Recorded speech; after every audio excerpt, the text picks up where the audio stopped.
listening to the Positive Professional Podcast with your host, me, Tracy Yvonne. This podcast is a weekly conversation about all things mental health, self-care, and wellness. And there'll be sprinkles of positivity, mindfulness, and guided meditations.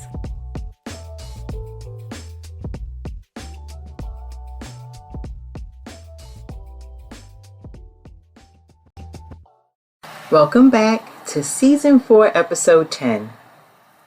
Today I'm going to be talking with the owner of Orchard Blue Counseling Services. Here we are doing an interview with a friend who I've known for some time, Cerene Prince. And point of transparency, Cerene and I went to high school together. I am not going to say what year, but we both went to high school together. We are from Queens, New York, and it is amazing that we both found the path of doing clinical social work and helping people. So this is Social Work History Month, and I wanted to interview social workers, clinicians who I think are doing amazing work in our community. So with that, we are going to start the interview. You, Cerene. My first question is, what made you go into the field of social work? Why did you want to become a social worker? That may be a loaded answer, but I'll try to give a short answer here. I initially did not go to college to be a social worker. Same here. I initially Same here. So yeah. To be a computer programmer. It had aligned with culturally what, my family, they are from Antigua and Barbuda. So in the Caribbean, generally, you're either going to be a doctor, a lawyer, maybe an accountant. So those are the first three, followed by being a nurse. And so I was like, I'll be a computer programmer. I like computers. That did not work out well for me. So I said, well, this is too hard. What can be the easiest thing? And so I chose social work.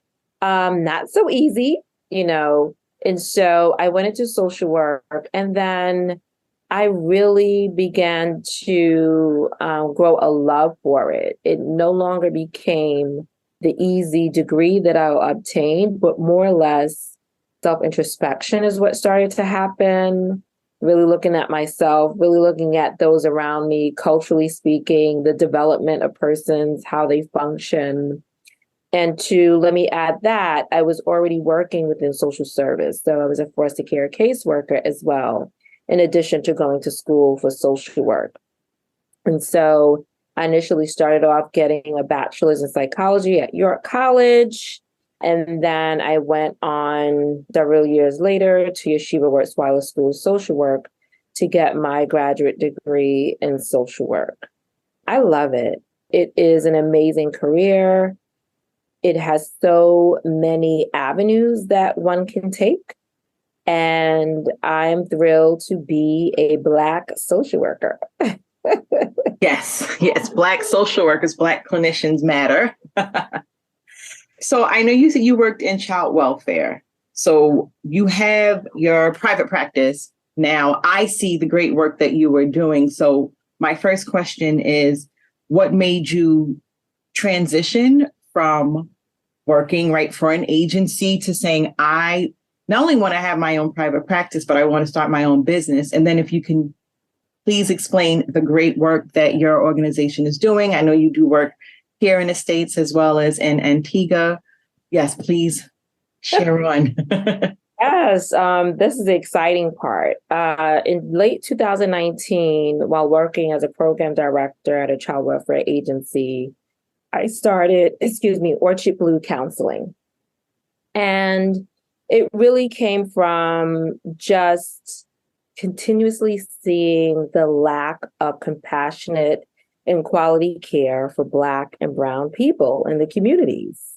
There was a tendency of blaming the parent oftentimes for the child's medication compliance, or the child not meeting the weight goal gains, in just a number of things. And I was advocating more so on a racial line over anything else, because there was clearly a difference in the way that these systems, these providers were interacting.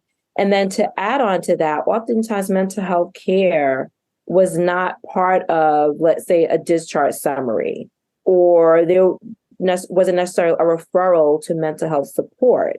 It was, here's the treatment plan, the medical treatment plan for your child, do this and come back in 3 months. There was no exploration of how is the mom doing postpartum with an infant baby who has a chronic medical condition. There was no exploring postpartum even 3 to 5 years later, as it can impact the mother's mental health being, as well as the paternal, the father's mental health being. So I said, okay, I am going to take on courage, open up Orchard Blue Counseling. As you know, several months later, the pandemic happened. And I said to myself, what did I get myself into? It was just supposed to be 3 or 4 clients, and I was going to keep my day job and keep my benefits and keep it moving. Yes. Well, not what happened. It burst at the seams. I don't want to generalize it, but there were more Black people, as you know, Tracy, that were seeking mental health support because the symptoms of anxiety, depression, it just no longer could be ignored anymore. Correct. And in conjunction with there being a lot of deaths surrounding us and grief and loss that happened very quickly. And so I found myself working 2 full-time jobs, my Orchard Blue Counseling, my private mental practice, and being a program director at the Child Welfare Agency. And I decided that I would let go of my program director job and really focus on Orchard Blue Counseling. Orchard Blue Counseling really and truly is designed to provide quality, culturally affirming psychotherapy to children and teens. I am a child and teen expert, and holding a safe space for Black, Indigenous people of color. And so we have grown little by little. We're staffed with 6, therapists per se. So out of those 6, there are 2 clinical social work students and 4 licensed psychotherapists who all see a combination of children from ages 7 and up. Now, as you know, I also expanded, and I have a counseling business in Antigua and Barbuda. That's where my parents are from, and that's called Counseling and Consulting with Cerene. And that was sort of birthed from my love for Antigua and Barbuda. Also, in my visits here and having on the therapeutic lens, because I don't think we ever take it off, I just saw more and more a need for there to be support and aid to fight against the stigma surrounding mental health. And when I say fight, I mean just challenging the systems and the government to increase access to mental health care, whether it's in the hospitals, in the communities, creating jobs for mental health counselors. And so I expanded that service here. And I know we may go into this. I also noticed that the way in which symptoms manifest for the Black Antigua and Barbudans were quite a little different. And it also had pushed me to look at how it was also manifesting in the Black and brown people, particularly Black people, even in New York, New Jersey, in the US, where we service. And it had led me to the idea that the approach that I was taking was on the right path, but more diving into the somatics of things, looking at the ancestral traumas that they faced, looking at how they were firing up. I know that there's a research surrounding epigenetics. And so being in Antigua and Barbuda and having a business here really allowed me to focus on that, and that I need to do a little bit more studying and data collection and continuing this path and journey. Yeah. I remember when you pivoted, because I remember when you were working at the agency and you started to start your practice. And I was like, yay, Cerene, this is amazing. I have not yet pivoted myself, and it's going to be taking some time before I do that fully. So I keep my practice small, but very intentional, as you know, like with mindfulness practices.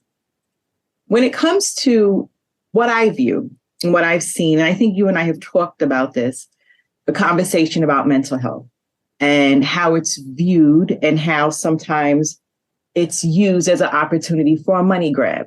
I am not going to go into a TED Talk fully on that, but maybe that could be a part 2 of what you and I could talk about.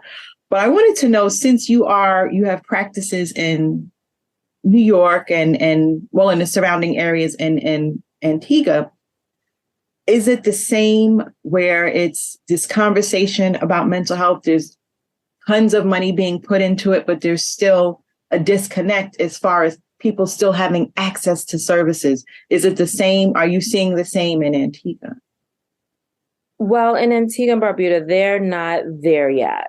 They are maybe where we were, I'm going to say even in 2017. Then that's just very recent. The pandemic really, I believe, in the States, in New York and surroundings, had really pushed us to really look at mental health and to engage in it. How do I say this carefully? Or maybe not so, because I'm not really careful all the time. When you talk about the capitalism of Black mental health, because I'm going to say that, because that's really and truly what it is. Naming. Yes. There's a tendency which we see in, like when you're just scrolling through social media, there's like an ad and there's a Black person or maybe a clinician who's talking on behalf of a company that's not Black owned and just really they do great. I mean, the advertisement is wonderful. I mean, hey, kudos to the marketing team, but not understanding the way in which Black and brown people need to be engaged carefully and not to create a space that's re-traumatizing or that sort of feeds into our own fears around trust and distrust with large systems. Because when they do damage, then for us, like yourself, although you're keeping it small, it's still a practice that you're offering that's shifting people's minds, bodies. It's all interconnected and how they engage with us, right? And so there's a tendency where the colonial style, right? It just looks very different as 2023, in which they were bringing these mental health supports. And I do see that in the Caribbean, right? Because it is happening. It's happening in larger Caribbean countries than it is in Antigua Barbuda, that's very small. The other piece to that is that there's a tendency, and I'm not saying this is in New York, but once upon a time we were there, that if there was someone that was other than Black, we were more willing to engage with it, thinking that it would be better, but it wasn't. And that's the same thing in the Caribbean. So I'm here, you would think, oh, Cerene's doing great. She's just a descendant of Antigua and Barbuda. So they're like, partly, persons do reach out to me because I don't have a strong connection. So they're not concerned with their privacy being leaked. But still, that colonialism and that trauma, that conditioning still will allow a very large, I call them big mental health pharma, to come in and sweep up and offer mental supports. And I'm sure they would be more than happy to receive it. And that's why I'm here, because I want to make sure that they understand what they deserve, provide psychoeducation surrounding mental supports and treatments, and really use those terms decolonializing so that people have an awareness of that. So, because it's coming. So when it does come, it's been said, and that their approach to that hopefully will be a little different on a larger level. Yeah, and I'm glad you touched on it, because I think this is a larger conversation that needs to continually be had, especially with clinicians of color that are going into these spaces when Black women are showing up and, we both have our LCSWs or we have specific training and we're still being questioned whether or not we actually know the work that we're doing to support.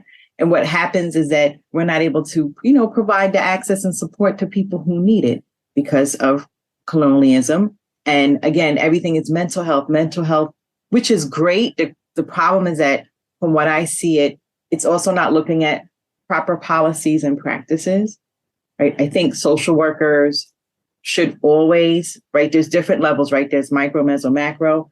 And when I teach or when I supervise, I always tell social workers, please make sure that you know about policy. You should be just as sharp in policy that you are in diagnostics or social work skills or engagement or whatever it is that your practice is, because that's shaping how we are able to work with others.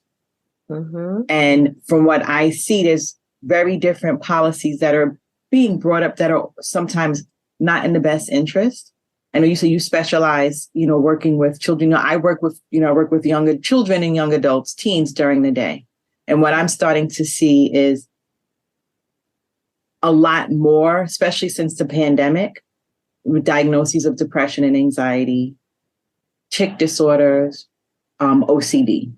Mm-hmm. Are you seeing a lot more of those? Are you getting a lot more referrals for the same? We're getting a lot more referrals for anxiety, depression, self-harming, suicidal ideation. There is an obsessive component, and I do tie it into some sensory. I don't have any research, so I don't really like to talk about something unless I have data. But my data, more or less, is my experience and my assessment and observation. You and the work that you do, I'm sure you can contribute to that. There's a sensory component involved. And Yes. So a lot of children are receiving neurodivergent like diagnoses of ADHD, autism on a spectrum disorder because of the sensory component. And that's the best diagnosis that aligns with what these children are exhibiting and presenting. So yeah, I do sense that it is overwhelming. I can imagine for you all, as well as for myself, it can be overwhelming because we can have, with not going into details, we can have 3 clients self-harming in the same week. And that's pretty intense even for the staff. And so when you talk about policies also, policies and ethics surrounding diagnosing and not rushing to a diagnosis that's more or less designed. So I'll give you an example where there may be a diagnosis of like conduct disturbance or whatever have you. And I'm like, no, we're not doing that to the Black baby. Sorry. We need to do a separate episode on that because especially in child welfare, and so that diagnosis is it's a problem. Yes, my body like goes into this. I'm like, ooh, no. Yes. So, but they talk about it with me, which is great. And I said, well, your experience and your training where you were, unfortunately, those systems would want you to offer that diagnosis, but we don't do that here. You need to learn the child a little bit more. The way in which, anxiety and depression manifests itself can look a lot differently for our children, differently for the Black teens and Black young men. And so we want to take our time, and you want to understand that these diagnoses can follow them. When you talk about like the meso, but when you talk about the macro systems, and let's say they apply for some government job and there goes, oh, they were diagnosed with anxiety and conduct disturbance, and it's no. So, it's really about looking at the child holistically, any client holistically, and giving considerations to all things about that client before offering a diagnosis. Right. And a lot of our young people, well, we've all experienced a shared global trauma of the pandemic. And a lot of our young people are dealing with PTSD that's not being diagnosed as PTSD, and it's being diagnosed as behavioral disorders, right? So that's another piece to it and I'm appreciative, that you're being very intentional in your supervision with your clinicians. Like, just take a step back, right? This whole child model, everyone talks about whole child model, but be intentional when you're looking at that, there's a number of experiences that our young people have gone through, depression and anxiety, and specifically how it shows up differently in Black women. I think it's an important conversation. I think it's something that needs to be had more often. So I just want to get your perspective with this and what's showing up in your practice. Yeah, I had initially, I should say at the very beginning. At the very beginning, I was still, it has to be weekly sessions. If it's not weekly sessions, this isn't going to work, because I was trained that way. And, it was so important that I had surrounded myself with other Black clinicians to process this. And whether they responded or we had realized that there needs to be more flexibility. And, I was a bit rigid. I think culturally that had helped. But what I did realize was that there needed to be more flexibility surrounding engaging in psychotherapy, because what we're doing is that this person is now faced with a mirror of reflecting on their trauma. Mm-hmm. And that also the way that we engage as a people, we have to be mindful of the genetic components of our moms, our dads, their trauma, our grandparents' trauma, our great-great-grandparents' trauma. And if we were to look at, is it Pavlov, the conditioning? Is that who, right? So when you think of the conditioning, right?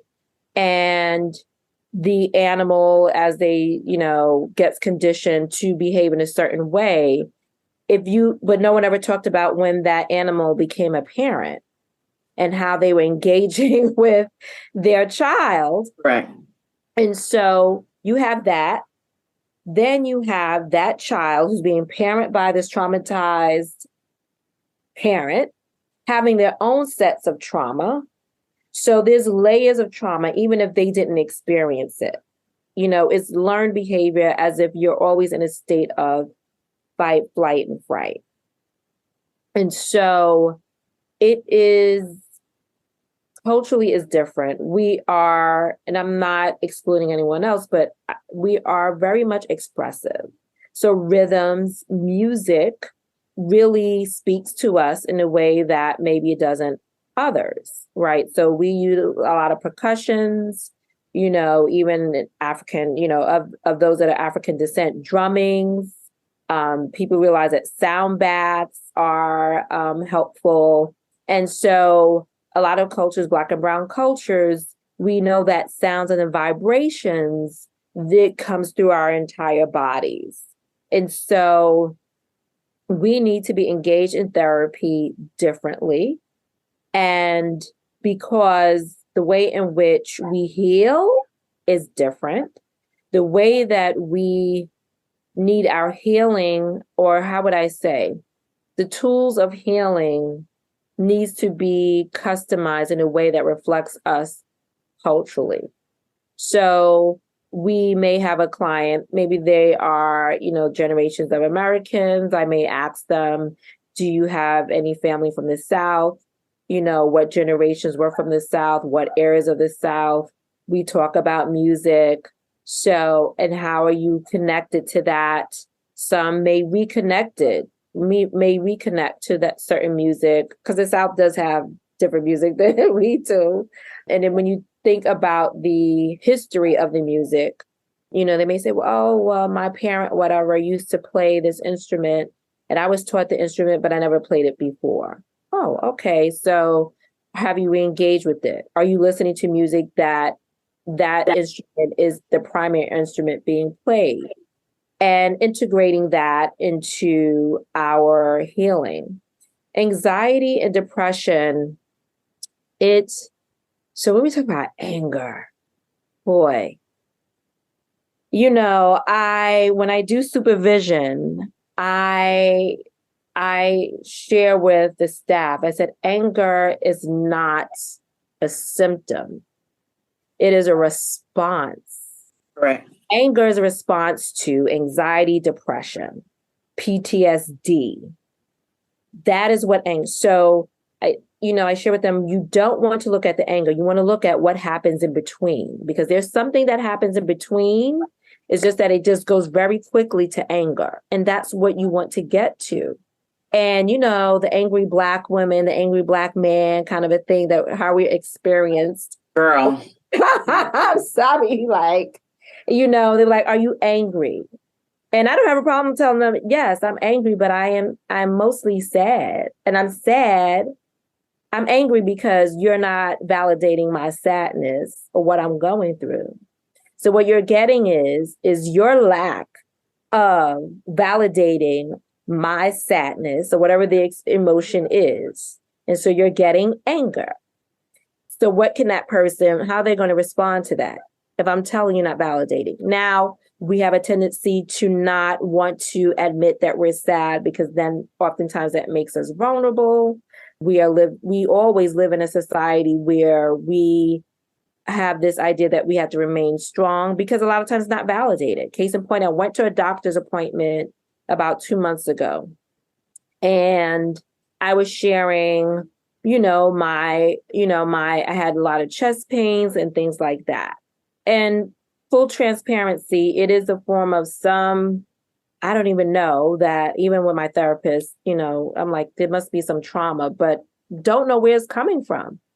And so I was able to connect it because I'm a therapist. But if I go to the doctor and I'm telling you that I'm having these chest pains and you're brushing it off like I'm just making no sense, then I'm going to get angry. And I did. I was like I'm telling you, I'm a stable mind. I'm telling you, even if I wasn't, you have to validate my experience and take it from there, And so, our manifestations of anxiety and depression can look a lot different when you look at race, when you look at ancestral traumas, generational traumas. It really requires a clinician like ourselves, or those who are specializing in somatics, which I want to get into soon enough. I kind of think I am, but I haven't done any training on it. When you look at that, then you will begin to accept that anxiety and depression manifest differently in us, and that the approach needs to be different. I think, initially everyone thought, oh, well, you're not sad. And depression is more than sadness, right? Anxiety is more than biting of your nails or what has been put in the media, right? And I think the strong Black woman schema, right, that has been such a detriment to Black women, because there's this expectation that nothing is supposed to be wrong and that you can handle anything. Or we begin to be in situations where we self-silence, which is very detrimental to our mental health as well. So it's like, well, I don't want to share anything, whether it's I'm upset or if I'm feeling sad, because it's going to be problematic for me. So I think having these conversations, and I think clinicians, especially if you're working with women, Black women, taking the time to learn and research and understand how it manifests. Anxiety a lot of times can also manifest as irritability, right? And we a lot of times have been taught, right, generalizing symptoms of all communities, which has been very problematic. And that's what causes clients to feel, or patients to feel like you don't understand me, because we've been taught to just this generalized of, well, this is what anxiety should look like. So you're assuming that you're thinking that this is what's supposed to look like in Black women or other communities that you're working with. And that's extremely problematic. Right.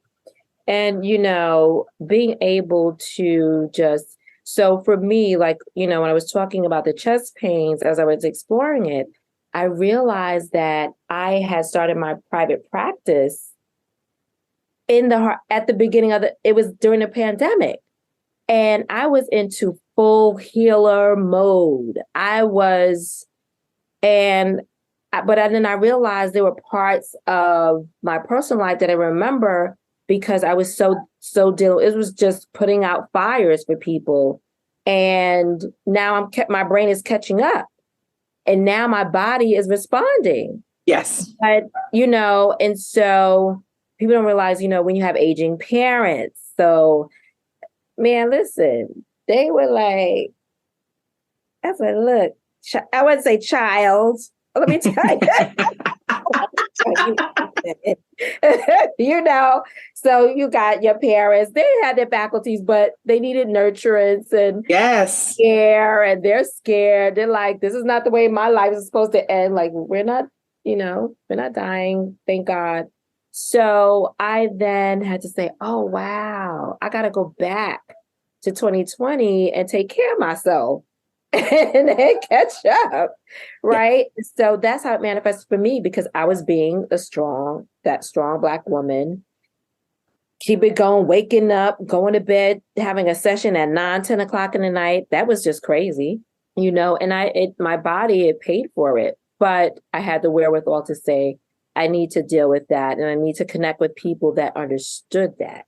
Yes. Right. And so not everyone has that. I think, when we are doing this work, it's important to not work in a silo and to be in community, positive community, and where you can kind of make phone calls or just connect. So that way, one, checking on each other, but sharing resources and just kind of staying in the know. It's sometimes people want to work on their own, especially in a private practice, and not really connecting with other people. And that's not a good way to run, I feel, in my opinion, to run a practice. You should, have other clinicians that you can consult with, be in community with, so that way, you're not just doing this work, because it's a lot of work. We're taking in a lot, right? And sometimes we're not always taking care of ourselves, because either we don't want to just take that moment where we're sitting with ourselves, or it's just like, I have to maintain this, I have to maintain that. So being in community and having another clinician that you can consult with, that you feel, of course, is professional and ethical, I think is always key, especially when doing this work. When you talked about, depression and anxiety, and how it looks different, what suggestions would you give to, Black women that may be dealing with depression and anxiety, self-care tips? I know you talked about sound baths, somatic work, or what are those things that you have suggested that can be hopeful? Yeah, when I think about when I meet with some of my clients, and this, Tracy, you can tell when someone's not breathing. And they're like, yes. I'm like, I can tell your body, you're not, shoulders are up, tight. Shoulders are up. Yep. You look tight. I said, don't let this virtual thing fool you. I can see it. And practicing breath work. And I know there's a tendency where they're like, it's not working. I said, well, it's not supposed to work the first time you tried it. So, giving yourself grace, doing 30 seconds of breath work. There's a tendency to want to work out but not breath work. And I'm like, but if you work out, you can potentially hurt yourself. Correct, if you're not well. Correct. So your muscles are so tensed that you can hurt your muscles. So that's where the practicing breath work comes in. Re-engaging with your creative side, whatever that may look like. Some people, it's cooking, and perhaps integrating something healthy in your cooking, finding out, I know people hate kale, but finding out, that good kale recipe, or whatever the healthy recipe is, getting creative. Colors. We are colorful people. Introduce colors into your meal. Get as creative as you want, just like you're doing makeup or someone's beating your face, as we call it. Get creative with that. Also, look into tapping, is another thing. Getting into tapping. Of course, mental health treatment. You should definitely engage in mental health treatment. And breathing is hard, like you have your mindfulness, is it the mindfulness podcast? Engage in spaces where you're guided in your breath work. That is so, so important.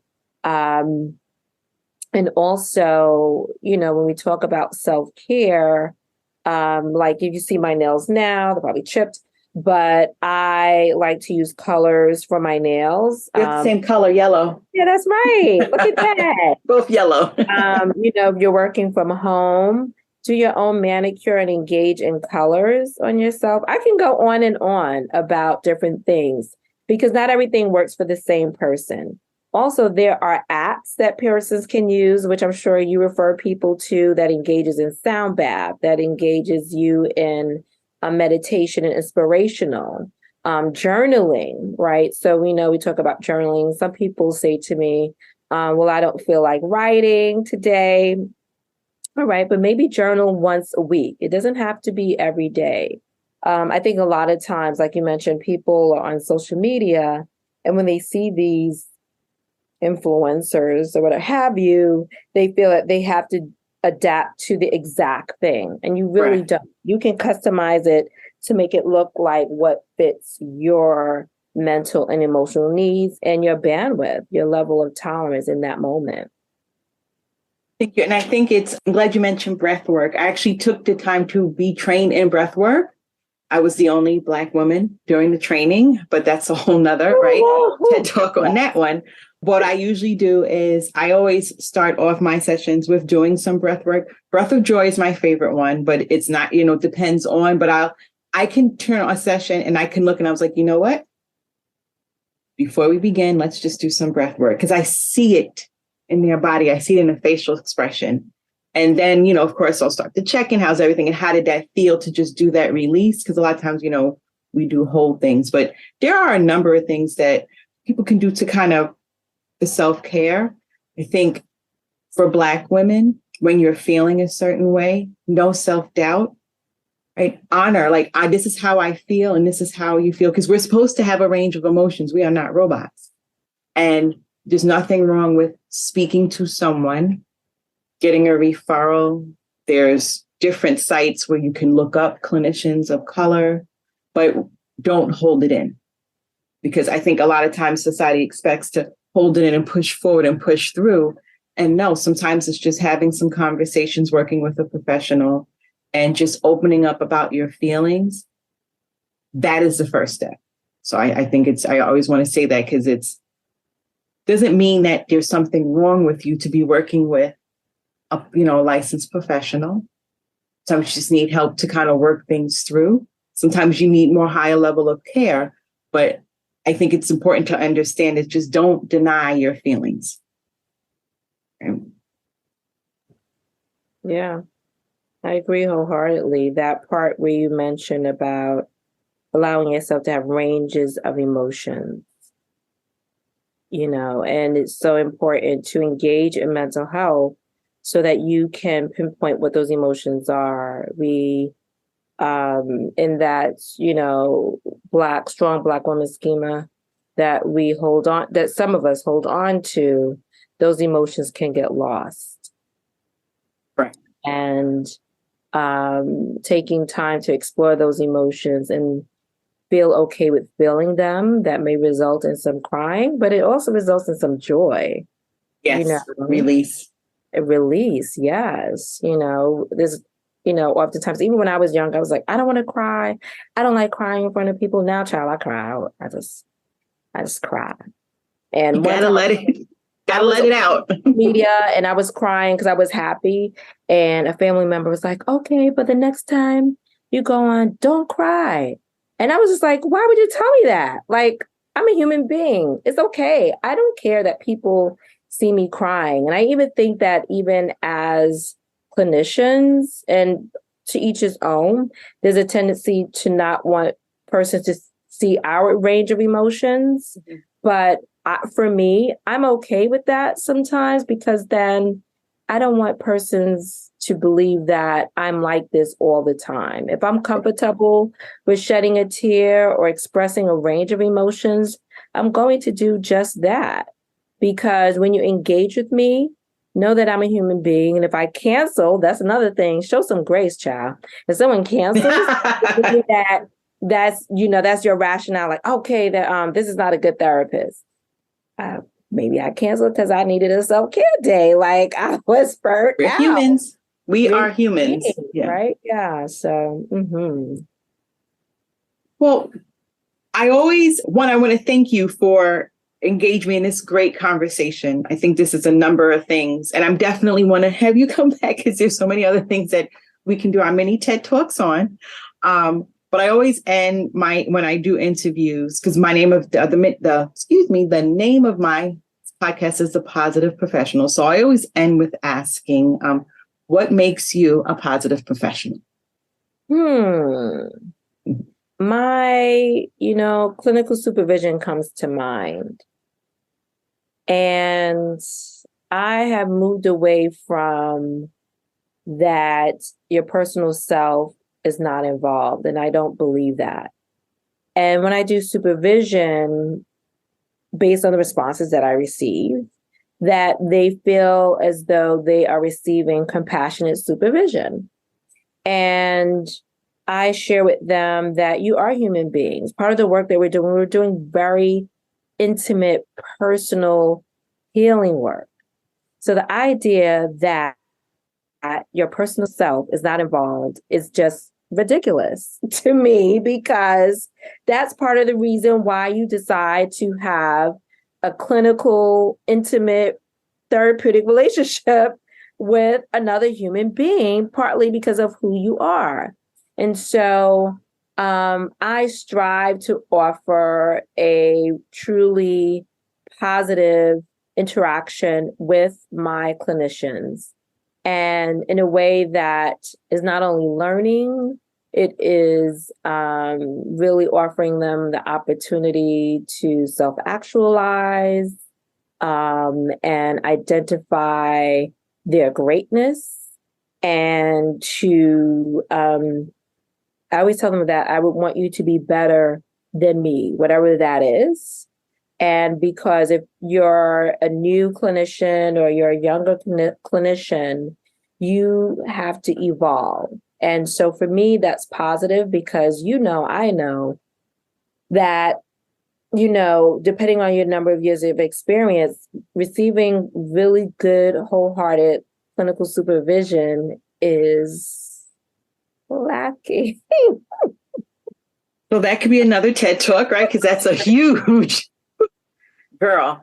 That's a huge problem for many reasons. Clinical supervision is important. It's something that should continue to happen, right? Because we're working with other humans and things come up, and you want to make sure that you are maintaining your ethical boundaries. But maybe that could be another roundtable conversation with that. Before I end, I am going to have, of course, your website information in the notes for this podcast. But if a parent or somebody's interested in reaching out to you, have questions about your services, what's the best way to reach you? Sure. Our website is www.orchardbluecounseling.com. That's ORCHARD, blue as in the color, counseling.com. You can also call us at area code 516-200-1174. You can also text us at that number. And the email is info@orchardbluecounseling.com. Check us on Facebook, Instagram, and LinkedIn. You can also reach out to us via there. When you click on the book or the message us, it will take you directly to our email address. And so you can also book a free 15-minute phone consultation if you choose so, and you can access the booking link through our website. Thank you so much, Cerene, for agreeing to do this interview with me. This means a lot. I think it's great to see two divas from Queens. Hey. Right? And we are now clinical social workers. So thank you so very much. I am going to invite you back to so many other things that we can talk about. But thank you again for your time. Thank you for having me.